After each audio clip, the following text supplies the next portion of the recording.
Hey everybody, it's Andy Cloudy Milder, your self-proclaimed metal mogul. A few weeks back now, Thomas over at Merciful Metal channel did a video on where he showed 10 albums that defined 80s thrash metal, and that in turn was a kind of a response to Metal Mickey's 10 albums that defined 90s death metal. What Thomas did was he picked various thrash albums from all over the world, basically, that he thought best defined 80s thrash metal. It was a fantastic video, and I always wanted to do a response, and a few other people have responded to this as well, and everybody's put their own little bit of twist on it. This is not about your favourite 80s thrash metal bands, but picking different bands, different styles of thrash, and really sort of showcasing how you'd kind of explain thrash metal to somebody who maybe didn't know anything about it.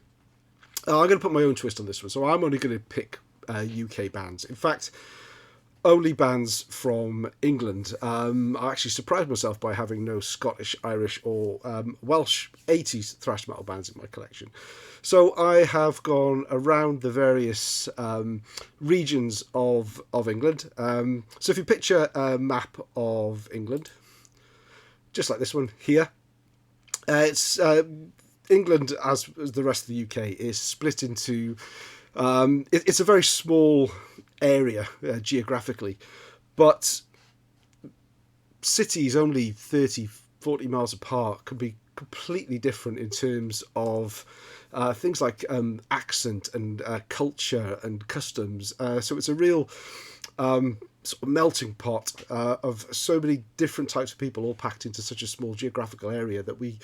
I mean, the whole of the 80s metal scene, the new wave of British heavy metal, exploded from the UK, from lots of different regions around here, and everybody put their own style and take on the heavy metal genre. 80s thrash in the UK was very, very late to the party and heavily influenced by, obviously, things like the Bay Area thrash in the US. So some of the best UK thrash albums, dare I say, came out in the early 90s. But I'm going to concentrate on the 80s just now. Now, UK thrash bands, for me, tended to fall into three categories. There was the people that were influenced by, or the bands that were influenced by new wave of British heavy metal, but wanted to play that bit faster. There were those that were influenced by, the big four plus, Exodus, Testament, Nuclear Assault, and what have you. That was really hit in the UK hard in the late 80s. And then there were the punk bands that, disillusioned with punk or hardcore, were kind of blown away as well by those US thrash explosion, and decided to jump on the bandwagon as well. So I've picked 10 bands from across England to show today. So the first band, probably one of the best known bands that I will show today, Xentrix and their debut album, Shattered Existence. Now, Xentrix are from the northwest, from a town called Leyland, which is close to Manchester. They were the one UK band that kind of had their own identity, but maybe if you had to compare it to somebody, I'd probably throw a bit of Exodus or Testament in there as well.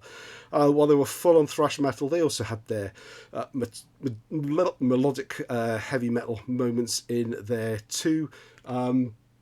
Balance of Power and Crimes, my two favourite tracks off this album.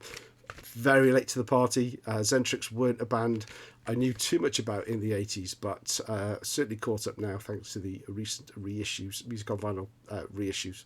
So that's my first one, Xentrix. Now we're going to move down to the southwest, down to Bristol. Good old Bristol. Onslaught, and this is their second album, The Force. One of the most successful UK exports, shall we say. The Onslaught were originally a punk band, and they were formed in 1982, but they were more sort of into metal and hardcore by the time the first album came out, and then full-on thrash by the time The Force came out. I have to say, this is a solid slab. It's thrash gold, and it is probably one of my favourite UK thrash metal bands. This is an OG, Flag #1, the first record released on Under One Flag, which was the sort of the UK thrash sub-label of Music for Nations. Absolutely fantastic album, and it even lends itself to the name of the amazing Contract in Blood book that you've heard me talk so much about before. Okay, so from the southwest, we're going to go to the Midlands, and we're going to choose a former hardcore punk band turned thrash. Well, maybe more sort of hardcore crossover thrash, and that's the English Dogs. This is their second album, but it's their first thrash metal album, or album that was closely related to thrash, called Forward Into Battle. Still very much hardcore influences on here, are clear to hear, but the solos are all very metal. You wouldn't find those solos on a punk album at all. There's an interesting story behind the cover art. Actually, this is the cover art is by a chap called Boris Vallejo. You may know him from album covers such as No Place for Disgrace and The Ultimate Sin by Flotsam and Ozzy respectively, although Flotsam and Ozzy probably paid for the rights to use these, whereas the English Dogs took a much more DIY approach. They found the picture in a library, or I think it was a library, and the picture was called Flight of the Dragons. They thought that fitted the Forward Into Battle very well, ripped it out of a book, took it to the label, who promptly just copied it, copyright be damned, and put it on the album cover. And in fact, apparently the original, this is a Radiation Records reissue. Yeah, still, they do look very punky. The original, though, apparently you can still see the crease from the book where they ripped it out. If you look on Discogs, you can see that as well. I do believe, though, that they did later on actually go back and pay the artist for the rights. Interestingly, though, this is a band Metallica actually cited. I think James Hetfield in an interview cited the English Dogs as an influence. But in turn, the English Dogs also cite Metallica as an influence as well, so gone full circle. But yes, if you like it raw, you like it a little bit hardcore, a little bit crossover in your thrash as well, English Dogs Forward Into Battle is a good album to check out. Right, we're going to go to the Midlands now, and to Birmingham, and a band called Sacrilege.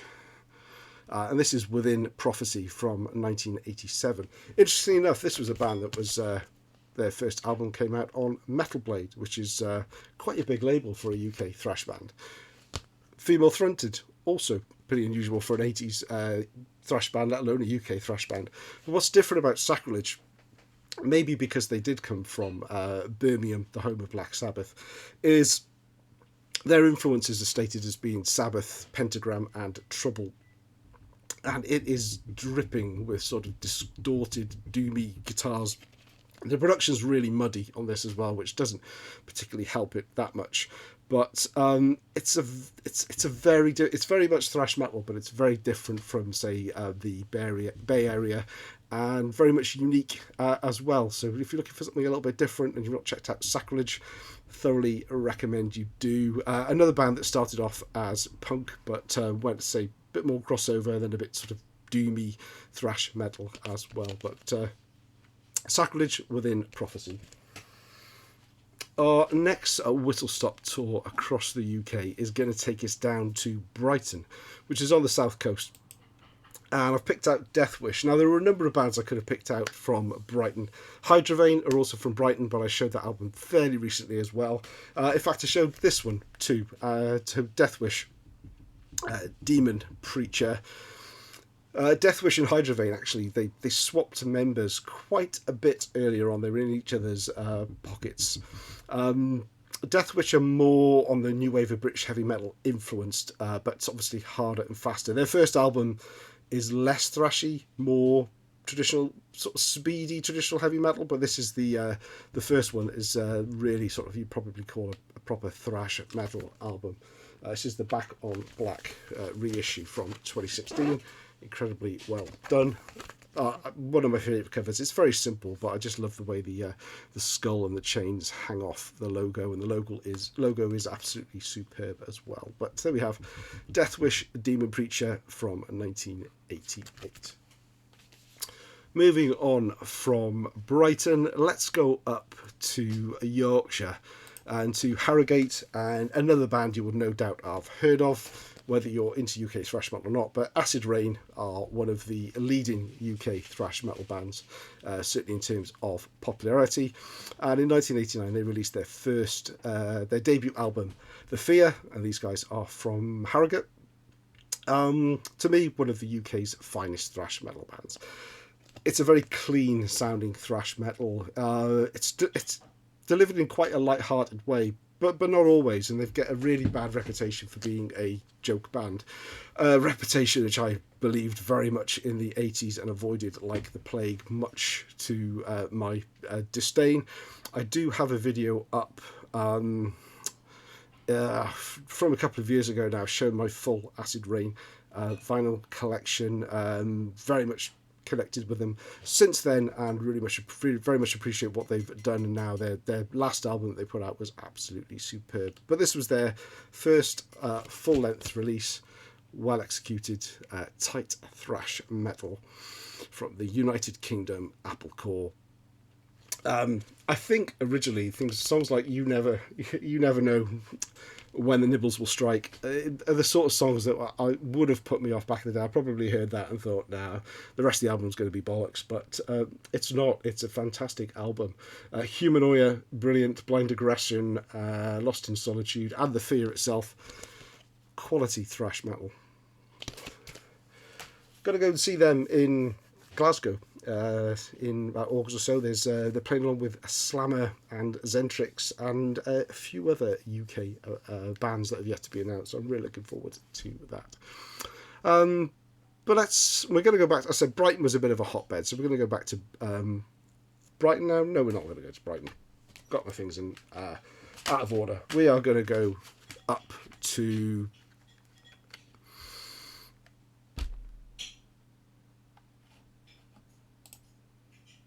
the northeast. Well rehearsed, well prepared as always, and Holocide, or Holocide as I like to call them, and Hell House. These guys are from Darlington. New wave of British heavy metal inspired band, but so more of a speedy thrash metal than a sort of full-on thrash assault. Fronted by a guy called Philip Dessard. He favoured the theatrical look and always, I'm here, kind of looks a little bit like poor man's Batman. The rest of the band were just vanilla in their appearance, just denim and leather. But old Phil here liked a bit of the theatrics, wearing a mask, white face paint, and what have you. Look in the mirror. Welcome to the Hell House. Nightmare Reality. This is a great comp actually by Dive Bomb Records that has a number of live tracks and demos as well. But Holocide, my representation from the northeast of England. Okay, now we're going to go sort of back to the northwest, a little bit further north to Morecambe. Morecambe is a grim town. Sorry if you're from Morecambe, but I've only been there once, and it was a pretty grey place. Maybe the sort of place that you would be born to play sort of thrash metal. But let me show you the album. Human Wreckage came out in 1989, and it's the debut album from DAM, or DAM. DAM, it stands for, or they got the name DAM from an early song they wrote called Death After Midnight. Not actually Destruction and Mayhem. If you Google bios of DAM, you will read a lot that say that they got the name from Destruction at Midnight. But trust me, guitarist John Berry told me, well, he didn't tell me, there's an interview in here where he says that Death After Midnight was where they got the name, but Damn is definitely the name. The cool thing about Damn was they were signed to Noise Records really early on, so probably should have been bigger. And this album was produced by Harris Johns, who before this album, he did the first Halloween album. He's done Creator, Pleasure of the Flesh, Voivod, Coroner, Tankard, Pestilence. It's a whole host of them. I was looking him up on Discogs, and boy, that guy has done a lot of classic thrash metal albums. So it's really well produced. It's mid-paced thrash. Probably compare it a little bit with Exodus. It's got semi-dirty vocals, but mostly clean. Check out the songs Left to Rot, Prophets of Doom, Total Destruction. Total Destruction and Human Wreckage are probably the two best tracks on here. Absolutely killer. And this is the Dive Bomb reissue that came out in 2012. Got this off eBay, and if they're still on the left, it's actually the vocalist Jason McLaughlin that is selling them, and you can get him to sign it as well. Good tip off from Metal Mickey, that was. And it also includes the video footage of Three-Way Thrash, which was a show they did with Dark Angel and Candlemas back at the Hammersmith Odeon in 1989. That's also on YouTube if you're interested. It's quite a good show. Interesting combination though, Three-Way Thrash with Dark Angel and Candlemas, which you wouldn't necessarily associate with being thrash metal, but I think this is a pretty decent album. Next up, we are going back down to Brighton now, and it's Virus. Very much a Scottish band now, as the main guy is Coke McFinley, who was the lead guitarist on here, but these guys originated in Brighton on the south coast, and this is their third album, Lunacy, from 1989. A much more polished affair than probably the more well-known Force Recon, which came out prior to this. I think this one has a little bit more of an Anthraxy feel to it, but the vocals are very much more on the hardcore side, but it's crunchy thrash metal, not always super fast, but it can certainly speed things up when it needs to. And I love this one has lots of little movie sort of spoken sound bites over between the songs, and sometimes over the top in the breaks as well, which I absolutely love as well. The best songs for me on here are Lunacy, Don't Get Even, Just Get Mad, and check out the song A Sense of Freedom. That's actually about a gangster, a Glaswegian gangster called Jimmy Boyle, who was reputed to be the most violent man in Scotland in the 1960s. That song is an absolute banger as well. There we have Virus, Lunacy from 1989. And to finish things off, UK thrash metal has always had that kind of light-hearted approach to it. There's been bands that are a little bit jokey, and what better way to end than actually go back to the Midlands and finish off with some Lawnmower Death with Mower Liberation Front from 1989. This is actually more of an EP. It's a double A-side with Metal Duck on it as well, but it's Lawnmower Death that I've picked to finish things off today. They are from Mansfield in the East Midlands. So Lawnmower Death was started off by a guy called Chris Flymo Flint. He made a demo where he did everything himself, and he sent it into Kerrang and gave him a whole long list of gigs and things that he was planning on playing. Then Kerrang went and printed a little review of that demo, printed all the dates, and also Chris's address, so people could get hold of a demo copy as well. Obviously he didn't have a band, and all those dates were made up, and all those gigs were made up, so he bottled it. He sent another letter to them saying, oh, I'm sorry, I'm going to have to cancel all those gigs, I haven't really got a band put together just yet. And that resulted in people calling him up, and Lawnmower Death was born. They are just a fun band, really. They've got some really good songs and really good riffs on there as well. I think there's 14